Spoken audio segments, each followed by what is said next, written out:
Pues bueno, seguimos con el libro del libro de los jueces en el nombre del Padre, del Hijo, del Espíritu Santo. Amén. La semana pasada estuvimos viendo en un extraño paréntesis en el libro de los jueces la aparición de Abimelech, de este personaje hijo del juez Gedeón, que fue el primer intento de Israel de apartarse del Señor y hacerse un rey a su imagen y semejanza, que después vamos a ver que en el libro de Samuel pues va a tomar figura ya, pero ya vemos que el germen del mal de Israel, que quería un rey que se viera, un rey que fuera parecido a ellos, ya estaba ya presente en la época de los jueces, y vamos a ver que en el libro de Samuel va a ser continua la referencia, y en esa época no había rey en Israel. Después, por supuesto, después de la destrucción de parte del reino de Israel por Abimelech, hubieron unos jueces menores, que se llaman menores no porque no hayan tenido importancia. Todos los jueces tienen importancia porque Dios los levanta en un momento de necesidad de Israel. ¿Por qué se llaman menores? Porque se habla poco de ellos. Pasa como los profetas menores. Los profetas menores no quiere decir que son menos importantes que los profetas mayores. Los profetas menores quieren decir que hay menos escritura de ellos que los profetas, que hay muchísimos capítulos, muchísimos libros. O sea que menor no quiere decir que sea menos importante, sino que ¿qué cosa? Que hay menos cantidad de información. Por eso hay unos jueces aquí menores que se habla poquito. El juez Tolá dice: después de Abimelech surgió para salvar a Israel Tolá, hijo de Pua, hijo de Dodó. Era de Isaacar y habitaba en Samir, en la montaña de Efraín. Fue juez de Israel 23 años, murió y fue sepultado en Samir. Como ven, nos da muy poca información. Después viene otro juez que se llamó Yair, y dice en 10:3: tras él surgió Yair de Galaad, que fue juez de Israel 22 años. Tenía 30 hijos que montaban 30 burritos y tenía 30 poblados que hasta allá, que se llaman todavía hoy las aldeas de Yair en el país de Galaad. Murió Yair y fue sepultado en Camón. ¿Ven? Tampoco nos dice nada. No sabemos cómo el Señor lo llamó, no sabemos solamente que fue juez, fue director, fue dirigente de Israel por 22 años. Y entramos en otro juez, ya consideraron entre los jueces mayores. ¿Por qué era más importante? No, porque hay más información. Y este juez es importante, tiene varias enseñanzas para nosotros. Yo he aprendido bastante de él, también cosas que yo no sabía. Este juez se llama Jefté. Y está en Jueces 10, versículo 6. Vamos a leer un poco y después vamos a hacer la introducción de Jefté. Dice en Jueces 16: los israelitas volvieron a hacer lo que desagradaba a Yahvé. Dieron culto a los Baales y a las Astartes, a los dioses de Arán y Sidón, y a los dioses de Moab, a los de los amonitas y de los filisteos. Abandonaron a Yahvé y ya no lo servían. O sea, ¿qué es lo que estamos viendo? Exactamente la misma historia. Por eso dijimos que los jueces es una continua eslabón. ¿De qué? Abandono de Dios, ira de Dios, caída sobre Israel de los enemigos de Dios, sometimiento del pueblo, arrepentimiento del pueblo, restauración del pueblo, tiempo de paz. Exactamente lo mismo de nuevo. Y vemos no solo adoraron a un Dios, adoraron a cuanto Dios había por los alrededores. Y ese es el peligro de Israel. Por eso el Señor, recuérdense que quería que fueran radicales, que no dejaran a ninguno de los paganos entre de ellos. Porque sabían que a la larga los paganos los iban a contaminar. Decían, bueno, no tiene nada que ver, vamos a dejarlo por ahí. Si, total, son buena gente. ¿Qué pasaba? Los contaminaban a ellos. Y dice, vamos a ver en el versículo 11, dice: y el Señor dijo a los israelitas: cuando los egipcios, los amorreos, los amonitas, los filisteos, los sidonios, Amalek y Madián los oprimían, y ustedes clamaron a mí, ¿no los salvé de sus manos? Pero ustedes me han abandonado y han dado culto a otros dioses. Por eso no he de salvarlos otra vez. Vayan y griten a los dioses que han elegido, que los salven ellos en el tiempo de angustia. Los israelitas respondieron al Señor: hemos pecado, haz con nosotros todo lo que te plazca, pero por favor, sálvanos hoy. Y quitaron de en medio a los dioses extranjeros y sirvieron a Yahvé, y Yahvé no pudo soportar el sufrimiento de Israel. Los amonitas se concentraron y vinieron a acampar en Galaad. Los israelitas se reunieron y acamparon en Mizpah. Entonces el pueblo, los jefes de Galaad, se dijeron unos a otros: ¿quién será el hombre que emprende el ataque contra los hijos de Amón? Él acaudillará a todos los habitantes de Galaad. El Señor añada bendición a su santa palabra. Vemos este diálogo de Dios con su pueblo. Es el diálogo de siempre, Dios, que su pueblo es muy interesante lo que Dios le dice aquí. ¿Qué le dice Dios a su pueblo? Ustedes no han adorado a otros dioses. Ahora que están en la agonía, que ese Dios que ustedes han adorado lo salve. Es lo que sucede actualmente hoy, muchas veces. Si tú crees que un azabache o que una pulsera de eleguá o qué sé yo te puede salvar a ti, lo estás usando continuamente, cuando llega la angustia en tu vida, ese es el que te va a tener tú que clamar para que te salve. Porque qué bueno servir a un Dios cómodo, que no te pide renuncia a nada, que no te pide conversión, que no te pide nada, y cuando tienes el agua al cuello, clamar al Dios que tú sabes que te puede sacar de... Verdaderamente, y vuelvo a preguntar, ¿eso es algo nuevo hoy en día? No. Lo vemos en la gran hipocresía de este país, que no se permite orar a las escuelas, no se permite nada, y cuando hay una masacre, cuando hay un desastre, ora enseguida todo el mundo a... Nuestras oraciones están con ustedes. ¿Qué oraciones? Si ustedes han espantado al Dios que ha dado prosperidad a este país. Sigue el ciclo, es la misma hipocresía del ser humano que tiende a buscarse dioses cómodos. Como esos dioses de allá al lado, que gracias a Dios están cerrados y cada día abren menos, hasta llegar el día que se sequen y se vayan de ahí. No es la primera que se va de este centro, pero esos son dioses cómodos. No piden cambio, no piden sacrificio humano, piden sacrificio de animales. El otro dice que estaban entrando un chivo ahí, y dice que estaba dando unos berríos como si él sintiera lo que le iba a pasar. Dice Raymond que los alaridos eran tal que ellos salieron porque no quería el animal entrar. Parece que él, siendo inclusive animal, sentía lo que iba. Ellos piden sacrificios de otros, pero no exigen sacrificio propio. Todo se resuelve con dinero y con cosas superficiales. Eso es un Dios cómodo, no tienes que cambiar de vida, puedes seguir con los vicios que tú tienes, puedes seguir con lo que tú quieras. Eso es un Dios cómodo. El Dios de nosotros exige fidelidad. Fidelidad a la luz, no las tinieblas. Y ese es el diálogo que tiene con Israel. Y Israel dice: haz lo que tú quieras, pero sálvanos. Y si hay algo que el Señor tiene mal, es la memoria. El Señor, no hay nada más que desalme al Señor que la humildad del que pide. Israel pidió con humildad al Señor, y el Señor regresó, dice, no pudo soportar el sufrimiento de Israel. Y en el capítulo 11 aparece por primera vez Jefté. Dice en el capítulo 11:1, Jefté, el galadita, ya sabemos de qué tribu era Jefté. ¿De qué tribu? De Galaad. Jefté el galadita era un valiente guerrero, era hijo de una prostituta.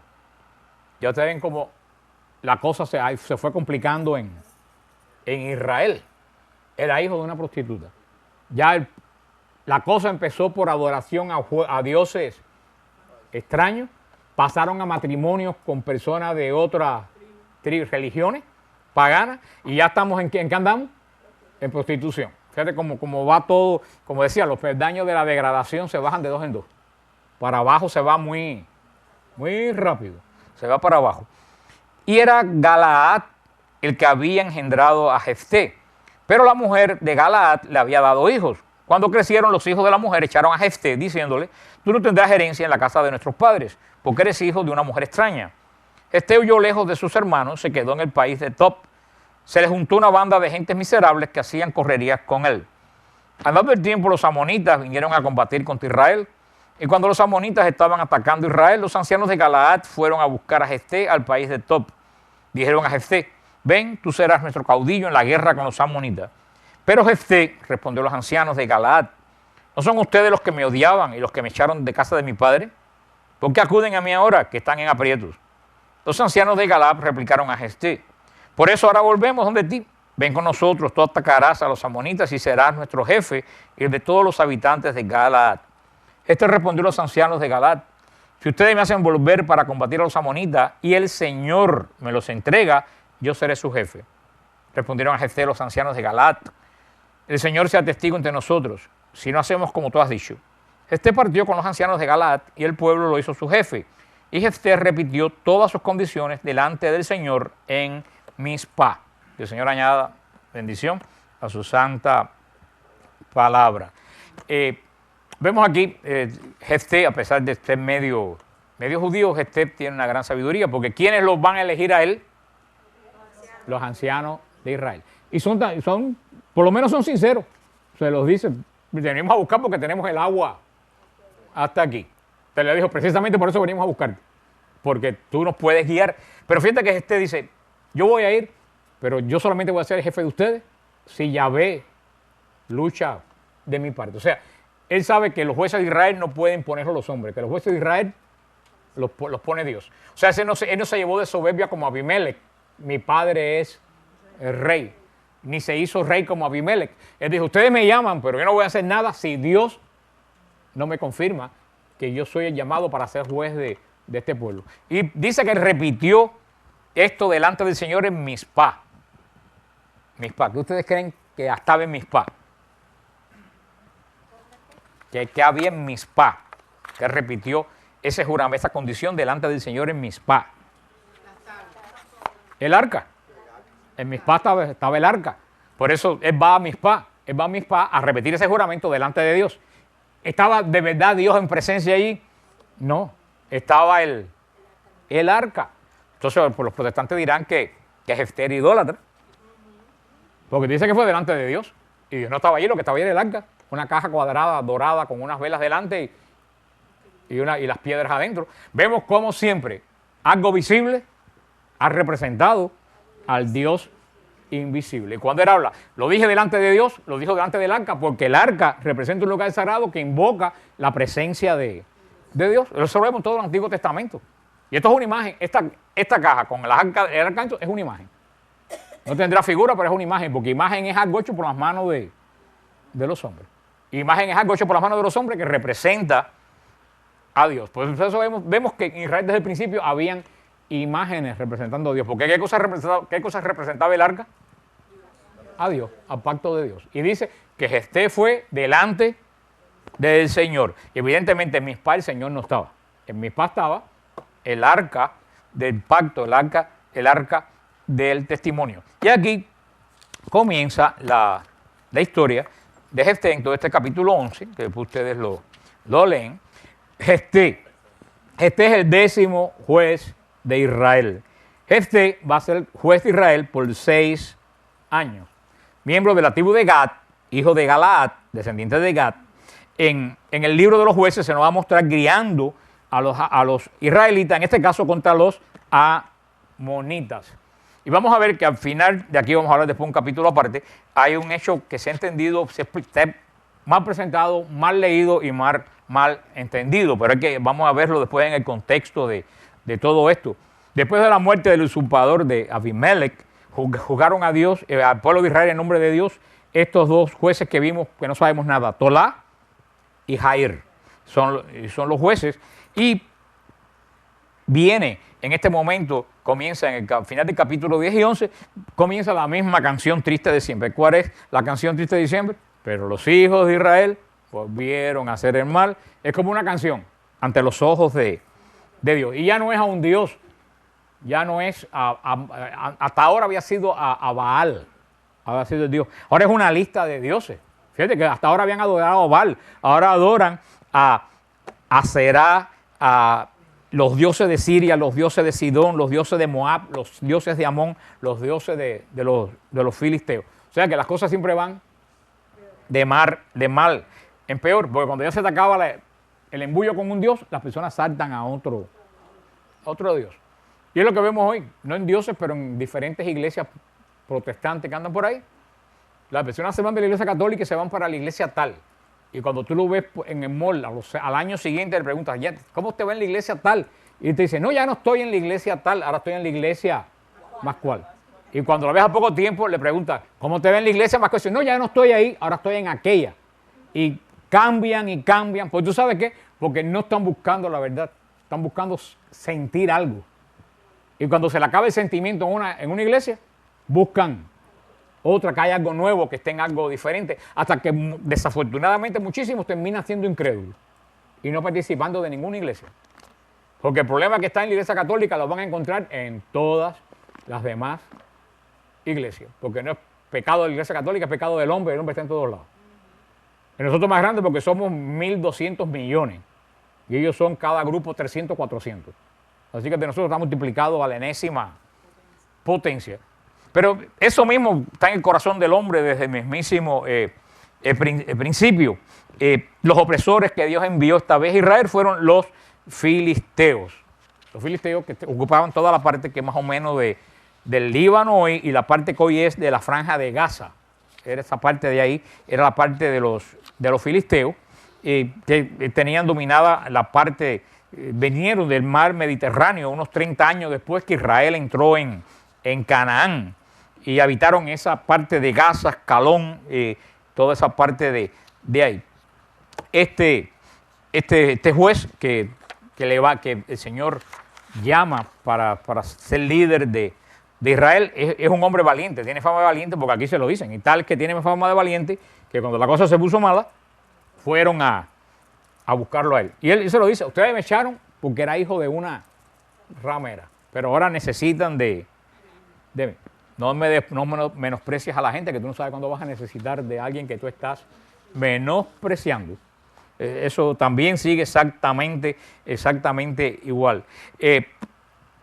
Vamos en el capítulo de aquí, en el versículo 12 en adelante, trata de negociar y razonar con el rey de Amón. Él le preguntó al rey de Amón por qué hacía la guerra contra su tierra. Y este le respondió que Israel había tomado tierras pertenecientes a Amón al subir de Egipto y que debía devolverlas pacíficamente. Y estaba claro de la historia. Le respondió que Israel no había tomado tierra de Moab y de Amón, sino que había pedido permiso para cruzar sus territorios. ¿Se recuerdan? ¿Te recuerdan cuando iba a cruzar, que venían del desierto y iban a cruzar por esta tierra y que le dijeron a ellos, déjanos pasar? ¿Y qué contestó Amón y Moab? Le declaró la guerra. Israel pasó y se quedó. Es exactamente tal como ha sucedido en estos tiempos. Israel no atacó a Jordania ni atacó a los árabes. Al día siguiente de declarada la independencia de Israel, cuando era una nación así, le cayeron arriba todas las potencias árabes, sin aviso previo. La cosa se arregló, Israel siguió en su territorio cultivando, preparando el Estado de Israel, y en el Yom Kippur, en la guerra de Yom Kippur, todos los países árabes, cuando ellos estaban en total reposo, le cayeron encima en la guerra de los 7 días. Entonces Israel no ocupaba Jerusalén. ¿Qué hizo Israel? Subió y se quedó. Exactamente igual que lo que hizo la vez anterior. Y se lo dice, nosotros solamente queríamos pasar y ustedes no nos dejaron pasar. Hicimos la guerra y el Señor estaba de nuestra parte y la ganaron. O sea que Israel fue en este caso el atacado. Israel solamente iba a pasar a la tierra que Dios le había dado. O sea que vemos la actitud de Jefté, que no solamente era un guerrero, sino que era una persona inteligente. Primero conocía la historia de su pueblo. Conocía que ellos no le habían quitado la tierra, sino que ellos habían negado el paso a Israel y los habían atacado primero. Primero conocía su historia. Segundo, era un hombre prudente. Él no se lanzó a la guerra. Primero, ¿qué fue lo que quiso? Negociar. Le dijo, ¿por qué nos atacan? Si ustedes están en su territorio y nosotros en el de nosotros, ¿por qué ustedes nos están atacando? Entonces siempre, como siempre, el enemigo le sale con la mentira. No, porque tú me quitaste la tierra. Cuando eso no era cierto. Y al fin van a la guerra y el Señor, por supuesto, le da la victoria a Israel, como ya lo teníamos previsto de antemano. Y comienza aquí de nuevo la historia en el versículo 29, cuando vemos un acto de imprudencia de Jefté y sus consecuencias. Dice, el versículo 29, el espíritu de Yahvé vino sobre Jefté, que recorrió Galaad y Manasés. Pasó por Mispe de Galaad y de Mispe de Galaad pasó donde los amonitas. Y Jefté hizo un voto al Señor. Si entregas a mis manos a los amonitas, el primero que salga de las puertas de mi casa a mi encuentro, cuando vuelva victorioso de los amonitas, será para Yahvé y lo ofreceré en holocausto. Jefté pasó el territorio de los amonitas para atacarlos y el Señor se lo entregó a sus manos. Los derrotó desde Aroer hasta cerca de Minit y hasta Bel-Keramín. Fue grandísima la derrota y los amonitas fueron humillados delante de los israelitas. Cuando Jefté volvió a Mizpah, a su casa, he aquí que su hija salía a su encuentro, bailando al son de las panderetas. Era su única hija. No tenía ni más hijos, ni más hija que ella. Al verla rasgó sus vestiduras y gritó: ¡ay, hija mía, me has deshecho! Habías de ser tú la causa de mi desgracia. Abrí la boca ante Yahvé y no puedo volverme atrás. Ella le respondió: Padre mío, has abierto tu boca ante Yahvé, haz conmigo lo que salió de tu boca, para que el Señor te ha concedido vengarte de tus enemigos los amonitas. Después dijo a su padre: que se me concede esta gracia, déjame 2 meses para ir a vagar por las montañas y llorar mi virginidad con mis compañeras. Él le dijo: vete, y la dejó marchar 2 meses. Ella se fue con sus compañeras y estuvo llorando su virginidad por los montes. Al cabo de 2 meses volvió donde su padre y él cumplió en ella el voto que había hecho. La joven no había conocido varón y se hizo costumbre en Israel. Las hijas de Israel van de año en año, 4 días al año, a lamentarse por la hija de Jefté el Galadita. Que el Señor añada bendición a su santa palabra. Todo un capítulo un poco extraño que cuando se lee mal es más todavía, porque a simple vista lo que leímos, ¿qué parece? Un sacrificio humano, ¿no? Es lo que parece. Y todo el que lee esa ley. Pero el problema es que estamos y siempre leemos la Biblia desde el punto de vista humano. No lo leemos desde el punto de vista divino. Ahora, más adelante, esto va a decir que el Señor bendijo a Jefté como juez por mucho tiempo. Entonces tenemos que ver varias cosas. Primero, ¿el sacrificio humano es compatible con la ley mosaica?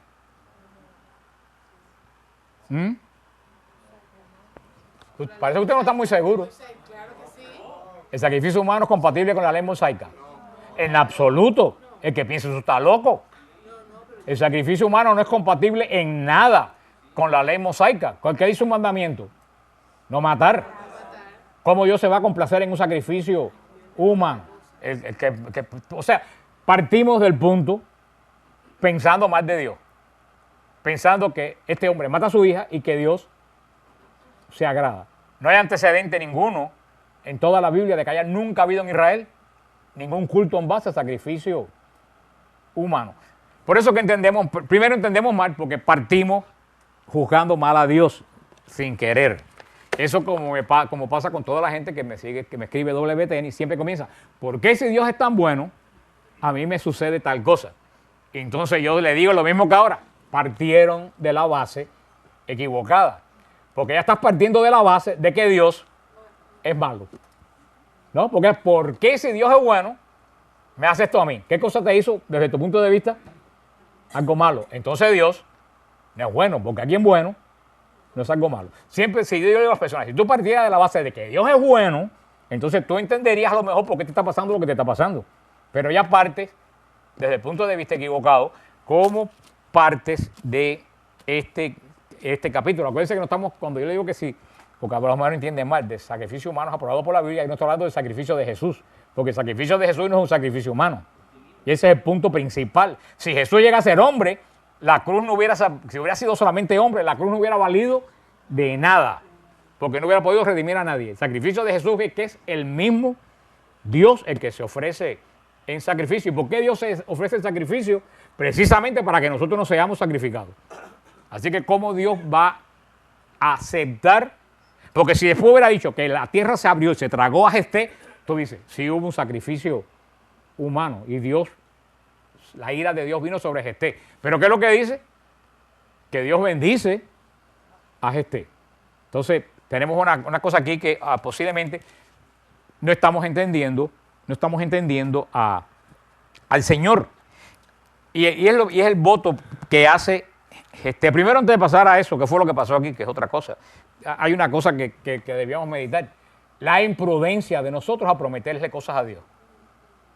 Eso es lo primero que tenemos que meditar. Hasta el día de hoy seguimos siendo imprudentes de prometerle cosas a Dios. Le prometemos cosas a Dios que no pensamos hacer, o que no estamos en capacidad de hacer, o que después no vamos a querer hacer. En un momento de apuro, en un momento, Dios, Señor, te prometo, y después lo dejan.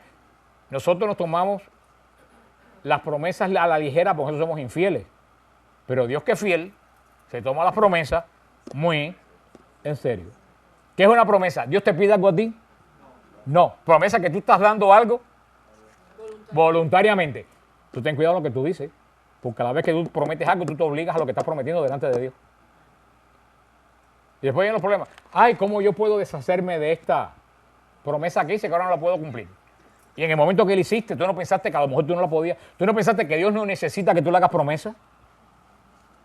Dios no lo necesita. Ahora, si tú la haces, más vale que la cumpla. Y esta promesa que hizo Gesté fue una promesa necia. Ahora, él dice que al primero que saliera por la puerta de la casa le ofrecen ¿qué? Como dice aquí, Gesté dijo que iba a ofrecer en holocausto. No dijo que iba a ofrecerlo en sacrificio. Dijo que iba a ofrecer el primero que saliera a la puerta de su casa ¿en qué? En holocausto. Entonces, él iba a matar al primero que saliera para agradar a Dios. Eso tiene... Señor, si me das la victoria, al primero que saca por la puerta lo mato. Eso tiene sentido que Dios, el hombre, un hombre de Dios actúe así. Él dijo que iba a ofrecer en holocausto. Y si ustedes se acuerdan cuando hablamos del ofertorio, del sacrificio de holocausto, sacrificio es una palabra y holocausto es otra. Son dos cosas diferentes. Cuando se habla de holocausto se hablaba de una ofrenda que era totalmente entregada a Dios. ¿Ustedes se acuerdan? El holocausto, el sacerdote no comía del holocausto. Se recuerdan que había otro sacrificio que el sacerdote comía y la gente comía, como el sacrificio de comunión. El que ofrecía comía, el sacerdote comía y todos los que iban comían con el sacerdote. En el sacrificio de holocausto nadie comía nada, porque toda la víctima, ¿de quién era? De Dios, que era el animal ofrecido. Ahora, ¿se recuerdan lo que yo les expliqué a ustedes que se van a acordar? Lo que constituía se lo voy a explicar mejor. Lo que constituía un sacrificio no era en sí la muerte del animal. Lo que constituía el sacrificio era la transformación del animal. Yo les dije a ustedes que no había sacrificio hasta que no hubiera transformación. El sacrificio de la misa, ¿cuándo ocurre? Cuando hay transformación del pan y del vino en el cuerpo y la sangre de Cristo. Si no hay transformación, hay sacrificio. Hay sacrificio. Los sacrificios en Israel, cuando se ofrecían a Dios, como el caso del animal en holocausto, se quemaba. ¿Pero por qué se quemaba? ¿Por el gusto de quemarse? No, porque ese animal jamás iba a ser usado por nadie, ni como comida, ni como nada. Todo ese animal, ¿a quién era ofrecido? A Dios. Eso era el holocausto. El holocausto es una ofrenda entera que se transformaba en posesión de Dios. Hoy en día la palabra equivalente al holocausto es oblación. Ustedes no han oído en misa la palabra oblación, te ofrecemos esta oblación. ¿Qué cosa es la oblación? El pan y el vino. ¿Y por qué la oblación, el pan y el vino? Porque después se va a transformar en el cuerpo y la sangre de Cristo. Oblación es cuando dicen, esta muchacha se va a ofrecer a Dios en oblación. Una religiosa. ¿Qué va a hacer? ¿Se va a matar? ¿Qué va a hacer? Se va a entregar totalmente de arriba abajo a Dios. Eso es lo que pasa aquí. Usted dice que al primero que salga lo va a ofrecer a Dios. Como los casos que se han dado. ¿Ustedes saben quién fue una oblación? ¿Quién fue un holocausto a Dios? Samuel. Samuel, la madre le pidió un hijo y se le dijo, si me das un hijo, ¿qué voy a hacer con él? Te lo voy a entregar. Y lo vamos a ver después. Samuel fue entregado totalmente a Dios. Eso es un holocausto. Esa madre se transformó de su hijo, ya no es su hijo, se pasó a ser ¿de quién? De Dios. Lo que Gesté dijo, que iba a ofrecer a uno de sus siervos, el primero que saliera, lo iba a ofrecer totalmente a Dios para su servicio. Un esclavo cualquiera que sirviera en el templo continuamente. Tuvo la mala suerte que ¿quién fue la que salió? La única. Y ese es el dolor que le causa a Gesté. Que se acuerden lo importante que era en Israel era tener sucesión para estar en ¿qué? En el pacto. Pero es la única hija que tiene la entrega y promete, dice, al primero que salga, te lo ofrezco totalmente a mí. ¿Quién sale? ¿Qué es lo que quiere decir? Que no se podía casar porque estaba totalmente, hubiera sido como una monja. Había entregado totalmente a Dios en el servicio de Dios. O alguien que fue ofrecido en oblación. Ana. Dice que Ana hacía 80 años que había enviudado, que permanecía casta sirviendo en el templo. Había unas dependencias del templo donde había mujeres que hacían votos y se quedaban en esas dependencias, que es la que dice el Éxodo, que tejían la cortina y hacían las cosas manuales. Había una serie de casitas que estaban al costado del templo y ahí vivían mujeres y hombres que se ofrecían a Dios, aunque no eran muchos, porque en Israel lo más importante era tener hijos, pero lo que le pasa es que este se pone tan terriblemente mal, porque la única hija que tiene, dijo que la tenía que entregar a Dios. Y la muchacha la entera, porque fíjate, ¿qué dice la muchacha? Voy a llorar mi vida. ¿Qué es lo que dice? De virginidad. Porque sabía que no se iba a casar jamás, que se iba a privar de lo más grande que había en Israel, que era casarse para ver si uno de sus hijos era el Mesías y para ver si entraba en el pacto, en el pacto de Dios. Eso es eso fue el gran dolor que tuvo Gesté. Este es el gran problema que tuvo esta muchacha. Si ustedes ven aquí, en ningún lugar dice aquí que la mató. Ella pidió permiso para ir con sus amigas y después regresó y se tiene que haber, y tal es así que se ha entregado a Dios, que dice después que las hijas de Israel van, lo que pasa es que aquí hay una mala traducción, dice que 4 días al año van a lamentarse por la hija de Gesté. Hay dos posibilidades, que se lamentaran. ¿Por qué se lamentaran? Porque fue entregada a Dios y no se pudo casar, porque para nosotros eso no tiene sentido. Pero para Israel, que una muchacha le prohibieran casarse era algo verdaderamente inusual. ¿Cómo es posible que esta mujer no se prive? Acuérdense que no tener hijos se ve en Israel como una maldición. Muchas veces, recuérdense de todas estas mujeres de la Biblia que no podían tener. Pero la palabra traducida es letanot. Letanot, que es la palabra que se usa aquí, que se traduce aquí como lamentar. Letanot no significa lamentar. Latanot significa celebrar. Es la palabra. O sea que en vez de decir que las hijas de Israel van de año en año, 4 días al año, a lamentarse por la hija de Gesté, decía que venían a celebrar a la hija de Gesté. O sea, no era una cosa de dar gritos, sino como cuando hoy celebramos a Santa Ágata, ¿no? Por el hecho que ella hizo. Celebraban a la hija de Gesté precisamente por lo que ella había hecho. Pero aquí vemos dos cosas. Primero, vemos que no era culturalmente, en Israel no era famoso, no era común que una persona se entregara totalmente a Dios en ese momento. Pero tampoco era extraño, porque ya vemos este caso de esta muchacha que fue entregada totalmente a Dios. ¿Qué es lo que hacen las muchachas hoy en día que entran a monjas? Se entregan totalmente a Dios. Tenemos a Anita, de aquí de nuestra comunidad, que se entregó totalmente a Dios. En el Carmelo tenemos a Analía, que el 19 del mes que viene va a profesar ya como novicia. O sea, eso es un holocausto. Se están ofreciendo totalmente, sin dejar separada de familia, dejándolo todo, se están ofreciendo a Dios. ¿Para qué? Para ser transformada.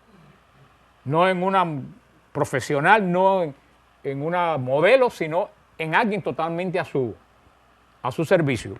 Eso es lo que quiere decir este capítulo, que ha sido tan mal interpretado, porque se entiende mal la palabra. ¿Qué palabra? Holocausto. Porque hoy en día el holocausto tiene para nosotros otro sentido, pero yo diría que más bien con holocausto la palabra que iba ahí era oblación. Vamos a ver después en el otro juez que viene, que es muy interesante, que se llama Sansón, que también Sansón va a ser ofrecido en holocausto, porque Sansón va a ser nazireo. ¿Y qué cosa era el nazireo? Alguien que se ofrecía totalmente a Dios. Y vamos a ver que los problemas de Sansón fue porque profanó su voto de nazireo. Vamos a ver que ya ese concepto de alguien entregado a Dios totalmente, ya desde el Antiguo Testamento se empieza a perfilar hasta que llega el cristianismo, cuando ya no hace falta más que nadie pues trate de engendrar al Mesías, porque ya está engendrado, que la virginidad pasa de ser un problema a una bendición, una ofrenda. El Papa Juan Pablo II definió el celibato en una de las audiencias que yo estuve allá en Roma una vez, de las que fuimos a Roma al principio, en los 90 y pico, lo ofreció precisamente. Dijo, la gente no entiende el celibato porque ven el celibato como un castigo. Y el Papa dijo, el celibato no es un castigo, el celibato es un don. Cuando tú ves el celibato como un don, tú lo entiendes. Cuando lo ves como un castigo, ¿por qué la iglesia prohíbe? La iglesia no prohíbe. La iglesia no prohíbe. La iglesia te dice que si tú vas a entrar al sacerdocio porque tienes la llamada, no te puedes casar, pero la iglesia no lo prohíbe porque obligan a alguien a ser sacerdote. Tú no tienes ese don, no entre. Ya se acabó, o sea que la iglesia no prohíbe. Y además que, como lo dijo el Papa, hoy en día hay tantos problemas en el sacerdocio porque muchas personas han entrado en el sacerdocio sin tener ese don. Y sin tener ese don, ¿por qué? Porque no han sido llamados. Porque han visto el sacerdocio no como una llamada, sino como una profesión. Y son dos cosas diferentes. ¿Qué es una profesión? A mí me gusta ser médico, para atender a los pacientes, para salvar vidas. A mí me gusta ser bombero. Es una profesión porque me gusta andar en el peligro, echando agua, encaramado en esa agitación. Eso es una profesión que te gusta por lo que hace. El sacerdocio, yo voy a ser sacerdote porque me gusta dar misa. Eso no es un motivo para ser sacerdote. Tú eres sacerdote si tú has sido llamado. Son dos cosas diferentes. A mí me puede gustar mucho ser sacerdote y yo no tengo llamado para el sacerdocio. Y si el Señor no te llama, no te dé el don. Por eso es que nosotros los católicos vemos mal el celibato. Y el Papa lo aclaró, porque lo vemos como un castigo, como un problema, cuando en realidad es un don. Cuando tú lo ves como un don, es un regalo. Por eso dice, a quien el Señor llama, el Señor capacita. Tú no puedes entender el sacerdocio, tú no puedes entender el celibato porque tú no tienes ese don. Tu don es al matrimonio o lo que sea. Ahora, si tú fueras llamado, si tú tuvieras ese don.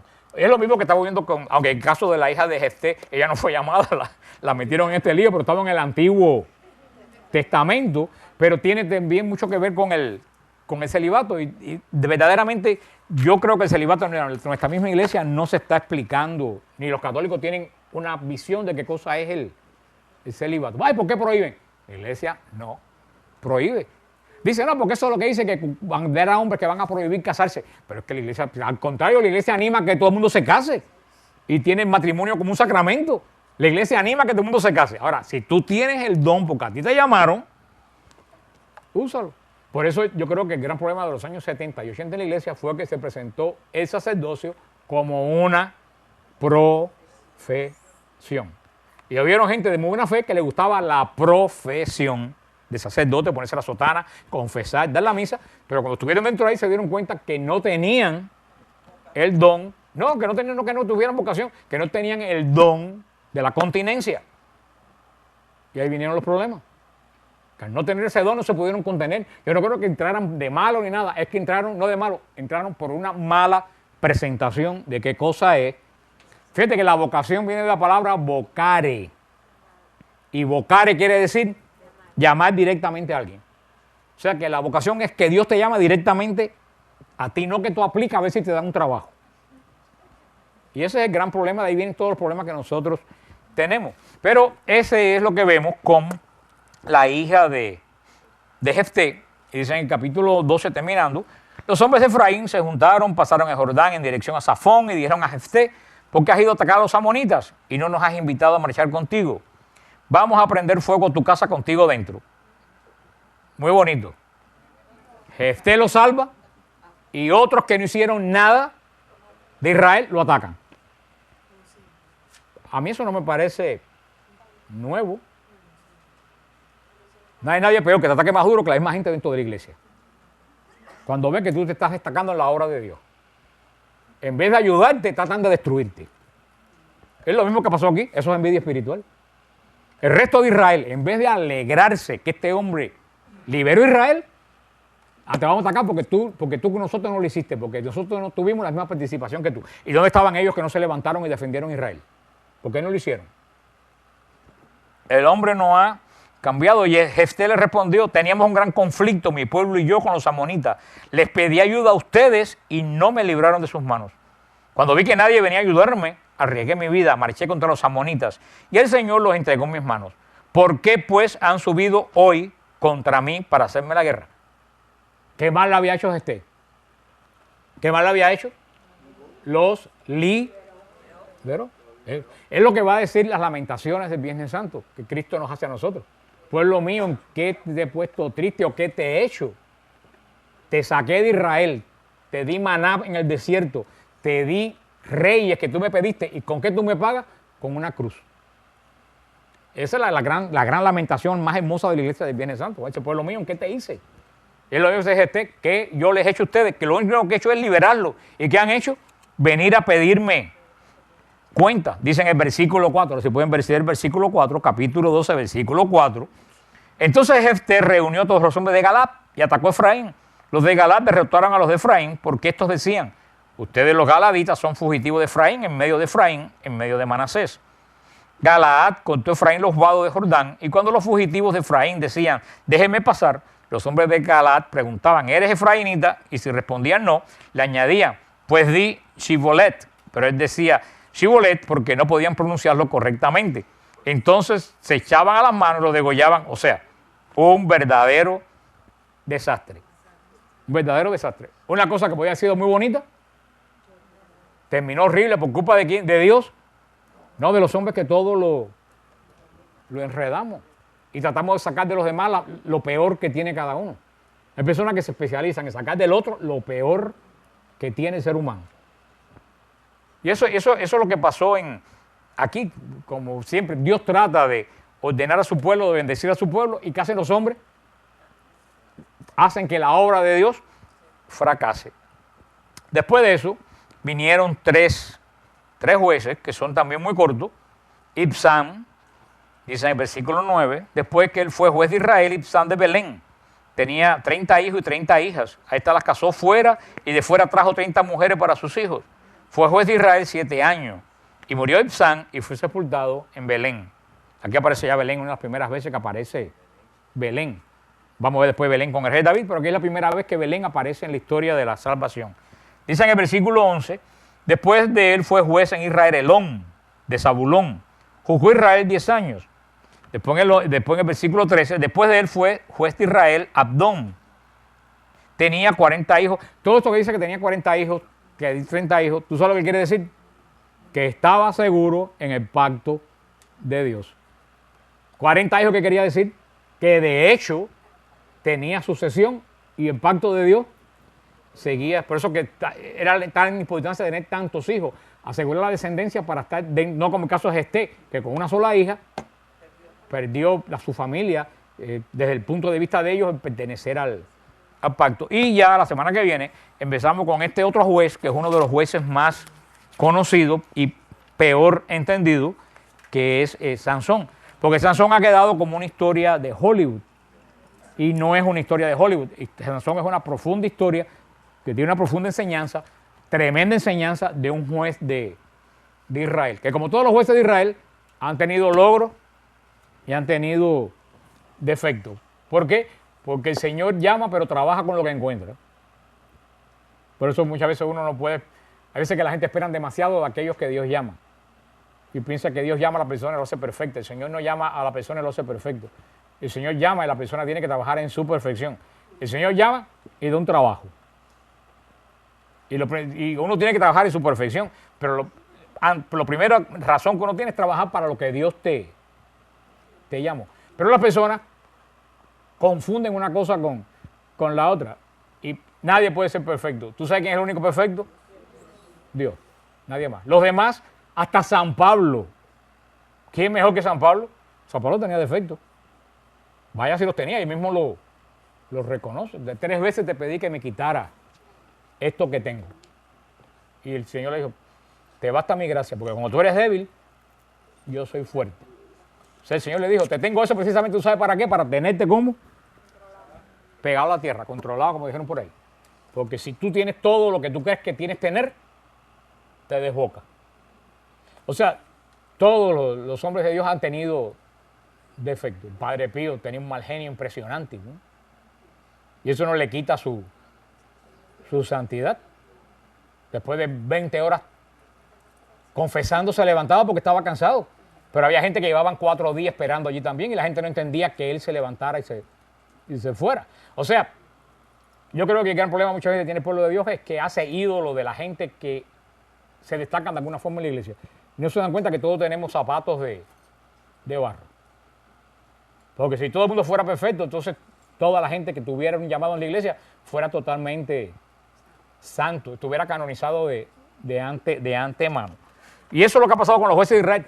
hicieron el plan de Dios, pero al mismo tiempo tenían dificultades y no tenían algo que tenemos nosotros, la gracia. Si nosotros con la gracia y nos cuesta trabajo caminar en santidad, esta gente que no tenían la gracia ni tenían el Espíritu Santo, doblemente le costaba caminar en santidad. Por eso que no podemos juzgar el Antiguo Testamento desde nuestra mentalidad del Nuevo Testamento, porque ninguna de estas personas, ni el mejor de ellos, tenía ni la 10ª parte de lo que tenemos nosotros, que es la gracia santificante por el bautismo. Ellos no la poseían. El Espíritu Santo no moraba en ellos. O sea que debemos a ver que sin tener el Espíritu Santo en ellos, bastante bien lo hacían. Y él, ya para ver los anuncios, lo que estábamos hablando hoy en el programa que grabamos para Radio Paz y Radio Católica Mundial, y ahí lo explicamos hablando del credo, y es muy cierto lo que nos dice la iglesia, lo estábamos hablando hoy. Lo principal en la creación de Dios, cuando Dios crea al hombre, lo principal es que Dios crea una gran armonía en el hombre. El hombre está totalmente en armonía cuando Dios lo crea. ¿Tú sabes por qué el hombre está en armonía cuando Dios lo crea? Porque estaba en armonía con Dios, ¿no? Con Dios. El hombre y Dios estaban en total armonía.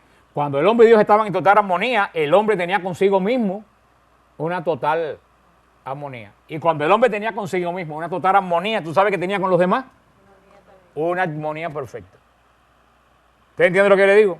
El hombre y Dios eran amigos, eran uno. Dios y el hombre que tenían armonía. Quiere decir que el hombre hacía lo que Dios pensaba. No había ni lo que Dios quería. Cuando hay armonía, no te tienen que mandar. Tú sabes ya lo que el otro quiere que tú hagas. Cuando haya armonía. El hombre y Dios tenían armonía. Y el hombre, al tener armonía con Dios, tenía armonía consigo mismo. Y al tener armonía consigo mismo, tenía armonía con la creación, con todo. ¿Qué fue lo que hizo el pecado? Sacar la armonía con Dios. Y cuando se sacó la armonía con Dios, ¿qué pasó con el hombre? Perdió la armonía con él mismo. Y cuando perdió la armonía consigo mismo, perdió la armonía con todo lo demás. Mire el daño que hace toda esa gente con la nueva era que están promoviendo cursos y cosas para tener armonía. La verdadera armonía no se consigue ni con cursos, ni con yoga, ni con piedra. La verdadera armonía se consigue siendo amigo de Dios. En la medida que tú te haces amigo de Dios, tú empiezas a poner tu vida en armonía con Dios. Y al tener tu vida en la armonía con Dios, logras alcanzar una armonía contigo. Todo el mundo ya ofrece cursos para conseguir la armonía de uno mismo. Y haz esto y aquello. No, la armonía de uno mismo se consigue estando en armonía con Dios. Eso es lo primero. Por eso la nueva era no da solución a nadie, porque la nueva era busca armonía con el hombre mismo, no con Dios. Y cuando el hombre busca armonía consigo mismo, uno no está armónico con uno mismo por el pecado. Uno está en total desorden, y por eso que todo anda en la nueva era patas arriba, porque la armonía se busca en ellos mismos, dentro de ellos. Cuando la armonía hay que buscarla en Dios. Y eso es lo que pasaba a estos jueces. Estos jueces no podían tener armonía con Dios, porque no tenían el Espíritu Santo y no tenían en ellos la voluntad de Dios. Y por eso vemos todos estos conflictos que nosotros no entendemos.